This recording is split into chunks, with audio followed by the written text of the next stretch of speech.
శ్రీ గురుభ్యో నమ. శ్రీ పరమగురుభ్యో నమ. శ్రీ పరమేష్టి గురుభ్యో నమ. లలితా సహస్రంలోని మొదటి 5 నామాలలోనూ పరమేశ్వరి వైభవము చెప్పబడింది. అంటే దేవి రూప విశేషాన్ని వర్ణిస్తున్నారు. మొదటి నామము శ్రీమాత. దీని గురించి తెలుసుకుందాం. ఈ లోకంలో ఏ ప్రాణైనా సరే తనకేదైనా బాధ కలిగినప్పుడు అమ్మా అంటుంది. అంటే తన తల్లి వచ్చి ఆ బాధను తీరుస్తుంది అని ఆ ప్రాణి నమ్మకం. జన్మానాం నరజన్మ దుర్లభం. జన్మలన్నింటిలోకి దుర్లభమైనది మానవ జన్మ. ఎన్నో వేల జన్మలు ఎత్తిన తర్వాత పూర్వజన్మలలో చేసిన మంచి ఫలితం ఆధారంగా మానవ జన్మ వస్తుంది. అందుకే మానవ జన్మ ఉత్తమమైనది. ప్రాణులకు అన్నింటికీ ఇంద్రియాలు ఉంటాయి. ఆహార, నిద్ర, మైథునాలు అన్నిటికీ సమానమే. కానీ మానవులకు మనస్సు అనబడే 11వ ఇంద్రియం ఒకటి ఉంటుంది. దీనివల్లనే అతడు ఆలోచించగలుగుతాడు. అంటే మానవుడికి యుక్తాయుక్త విచక్షణ ఉంటుంది, పాపపుణ్యాల యోచన ఉంటుంది, ధర్మాధర్మాల వివేచన ఉంటుంది. ఆ ప్రాణి చేసే కర్మలను బట్టి ఎన్నో వేల సార్లు జన్మ ఎత్తవలసి ఉంటుంది. చివరకు పరమాత్మలో నుంచి వచ్చిన ఈ జీవాత్మ మళ్ళీ పరమాత్మనే చేరుతుంది. ఈలోగా కొన్ని లక్షల సార్లు పుట్టడం జరుగుతుంది. ప్రతి జన్మలోనూ ఒక తల్లి ఉంటుంది. లోకంలో పిల్లలు లేని తల్లులుంటారు, కానీ తల్లి లేని పిల్లలు మాత్రం ఉండరు. అందుచేతనే ప్రతి వారికి ఒక తల్లి ఉంటుంది. మరి అమ్మ అని పిలిస్తే ఏ తల్లిని పిలిచినట్టు? పోనీ ఈ జన్మలోని తల్లినే పిలిచాడు అనుకుందాం. ఆమె తన బిడ్డ యొక్క కష్టాలు తీర్చగలుగుతుందా? తాపత్రయాలు పోగొట్టగలుగుతుందా? తాపత్రయాలు 3 రకాలు. అవి ఆది భౌతికము, ఆది దైవికము, ఆధ్యాత్మికము. ఆది భౌతికము అంటే తనకన్నా ఇతరులైన అనగా భార్యాపుత్రులకు సంబంధించిన వ్యాధుల వలన, సర్ప వృశ్చికాది బాధల వలన పరితపించుట. ఆది దైవికము ప్రకృతి సిద్ధమైన వాటి వలన కలుగు బాధలు. అగ్ని ప్రమాదము, భూకంపము, వరదలు మొదలైన వాటి వల్ల వచ్చే వాటిని అంటాం. ఆధ్యాత్మికము తన దేహంలో ఉన్న ఇంద్రియాలకు కలిగిన వ్యాధులచే దుఃఖించుట. అలసిపోవటము, కపటము, అవిశ్వాసం, శ్రద్ధ మొదలైనవి. బిడ్డ యొక్క తాపత్రయాలు తీర్చాలి అంటే ఆ తల్లికే సాధ్యమవుతుంది. మరి ఆ తల్లి అంటే ఎవరు? అమ్మలగన్న అమ్మ, ముగురమ్మల మూలపుటమ్మ. తల్లులకే తల్లి అయినటువంటిది. ముగ్గురమ్మలు అంటే త్రిశక్తులు. వారే మహాకాళి, మహాలక్ష్మి, మహాసరస్వతులు. వారిని సృష్టించినటువంటిది ఆవిడే పరమేశ్వరి. జగన్మాత పరాత్పరి. సృష్టి స్థితి లయకారిణి అయిన ఆ దేవియే అమ్మ. ఆమె కరుణామయి, దయా సముద్రురాలు. అందుకే అమ్మా అని ఒకసారి పిలవగానే పరవశించిపోయి కోరిన కోరికలు తీరుస్తుంది. మరి శ్రీ అంటే ఏమిటి? శ్రీ అనేది గౌరవవాచకం, విశేషణము, గొప్పదైన అని అర్థం. శ్రీ అన లక్ష్మి, శ్రీ అన గౌరీ, శ్రీ అన సరస్వతి. శ్రీ అంటే లక్ష్మి, సరస్వతి, పార్వతి అని అర్థం. కాబట్టి ఈ ముగ్గురికి మూల స్వరూపురాలయ్యింది. ఆమెయే సదాశివుని అర్ధాంగి పరాశక్తి.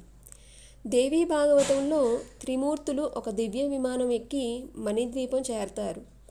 అక్కడ పరమేశ్వరి శ్రీచక్రం మీద కూర్చుని దర్శనమిస్తుంది. అప్పుడు బ్రహ్మదేవుడు, తల్లి నీవే పరమేశ్వరివా? నీవే పరబ్రహ్మవా? నీ తత్వాన్ని మాకు వివరించవలసింది అని అడుగుతాడు. అప్పుడు ఆ దేవి చెబుతుంది, నీటిలోని చల్లదనాన్ని నేనే, అగ్నిలోని వెచ్చదనాన్ని నేనే, సూర్యునిలోని తేజస్సును, చంద్రునిలోని మంచును నేనే. నేను లేని వస్తువు జగత్తులో ఏదీ లేదు. అంతదాకా ఎందుకు? మీ ముగ్గురు కూడా నేను లేకుండా ఏ పని చెయ్యలేరు. శక్తితో కలిస్తేనే బ్రహ్మ లోకాలను సృష్టిస్తాడు, విష్ణువు లోకాలను రక్షిస్తాడు, రుద్రుడు సంహారం చేస్తాడు. కాబట్టి నేను లేనిది ఏదీ లేదు. చరాచర జగత్తంతా నేనే నిండి ఉన్నాను అని చెబుతుంది. ఆ పరమేశ్వరియే శ్రీమాత. ఆమె శక్తి స్వరూపిణి. ఆమె లేకుండా ఏ పని జరగదు. అందుకే శంకర భగవత్పాదుల వారు సౌందర్య లహరిలోని మొదటి శ్లోకంలో శివశక్త్యా యుక్తో యది భవతి శక్తః ప్రభవితుం నచేదేవం దేవో న ఖలు కుశలః స్పందితుమపి అతస్త్వామారాజ్యం హరిహర విరించాదపి రపి ప్రణంతుం స్తోతుం వా కథమకృచ్య పుణ్యః ప్రభవతి. ఓ భగవతి, సర్వమంగళ సహితుడగు శివుడు జగన్నిర్వాణ శక్తివైన నీతో కూడిననే ఈ జగత్తును సృష్టించడానికి సమర్థుడవుతాడు. అలా కాకపోతే అతడు కదలటానికి కూడా అశక్తుడు.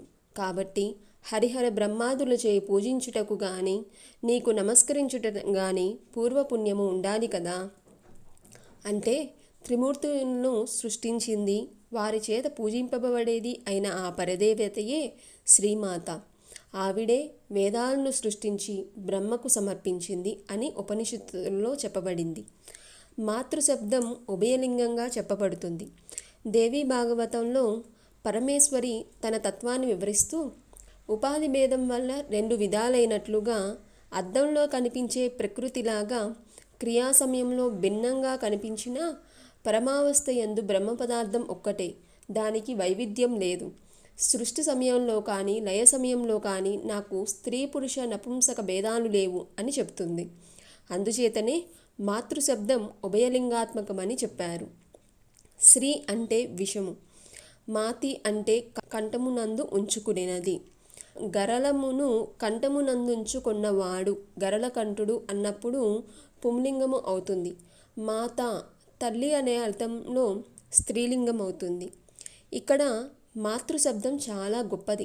అందుకే దానికి ముందు శ్రీ అనే గౌరవవాచకం ఉంచడం జరిగింది. మాత అనే శబ్దము త్రిపుర సుందరినే తెలుపుతుంది. హ స క ల ర డ అనే 6 అక్షరాలు బాలామంత్రం త్రిపుటిలో 3 అచ్చులతో కూడి ఉన్నాయి. ఆ 3 మాత అని చెప్పబడతాయి. కాళిదాసు రాసిన పంచస్తవాలలో ఒకటైన లఘుస్తవంలోని 18వ శ్లోక వివరణలో చెప్పారు. ఆ శ్లోకం మాయా కుండలిని క్రియా మధుమతి కాళీ కళామాలిని మాతంగో విజయ జయ భగవతీదేవి శివా శాంభవి శక్తి శంకర వల్లభ త్రినయన వాగ్వాదిని భైరవి హ్రీంకారీ త్రిపుర పరాపరమయీ మాతా కుమారీత్యపి. స్థావర జగమాత్మకమైన ఈ జగత్తులో సర్వప్రాణులు ఎవరి వల్ల జన్మిస్తున్నాయో ఆవిడ మాత. ఎవనిచే జనించు జగము ఎవని లోపల నుండు లీనమై ఎవని యందుండెంబు పరమేశ్వరుడెవ్వడు మూల కారణం వెవ్వడనాది మధ్యలుడెవ్వడు సర్వము తానే అయిన వాడెవ్వడు.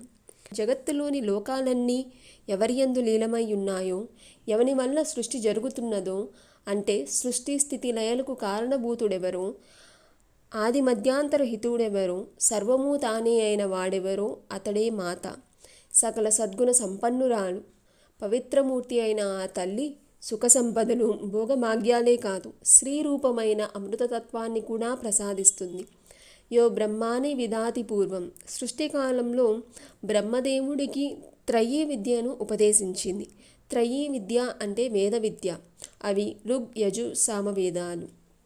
అంతేకాదు జీవికి ముక్తిని ప్రసాదిస్తుంది. అందుకే శ్రీమాత అని పిలువబడుతుంది. ఏ విషయాన్ని తెలుసుకోవాలని ఉన్నప్పటికీ జ్ఞాత జ్ఞాతృ జ్ఞేయము అనే 3 ఉండాలి.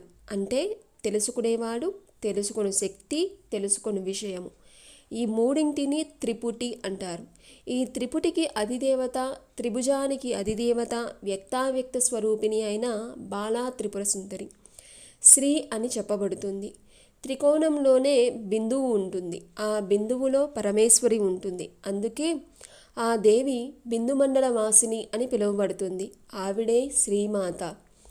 పరమేశ్వరి నిరాకార నిర్గుణ స్వరూప. ఆమెకు రూపం లేదు, కానీ జగత్తంతా ఆమె స్వరూపమే. చాందోగ్యోపనిషత్తులో సత్యకామ జాబాలికి ఒక ఆబోతు బ్రహ్మ 4 పాదాలుగా ఉంటుంది. అందులోని మొదటి పాదం నేను చెబుతాను. జగత్తులోని 4 దిక్కులు ఆ పరబ్రహ్మ స్వరూపమే ఉంటుంది. రెండో పాదాన్ని అగ్నిదేవుడు చెబుతూ భూమి, ఆకాశము, సముద్రాలు, నదులు, పర్వతాలు అని అన్ని బ్రహ్మ పదార్థంలోనే అంతర్భాగాలే అంటాడు. మూడో పాదాన్ని ఒక హంస చెబుతూ అగ్ని, సూర్యుడు, చంద్రుడు, విద్యుల్లతలు అన్నీ పరబ్రహ్మంలోని భాగాలే అంటుంది. 4వ పాదాన్ని ఒక నీటి పక్షి చెబుతూ ప్రాణం బ్రహ్మ, దృష్టి బ్రహ్మ, శ్రవణం బ్రహ్మ, మనస్సు బ్రహ్మ అంటుంది. అంటే జగత్తంతా పరమేశ్వర స్వరూపమే. అతడికి ఆది మధ్య అంతము అనేవి లేవు. దేవీ భాగవతంలోని 7వ స్కందంలో తారకాసురుని బాధలు పడలేక దేవతలంతా పరమేశ్వరుని ధ్యానిస్తారు. అప్పుడు చైత్రశుద్ధ నవమి శుక్రవారం వేద సమ్మతమైన పరంజ్యోతిని వారి ఎదుట ప్రత్యక్షమయ్యింది.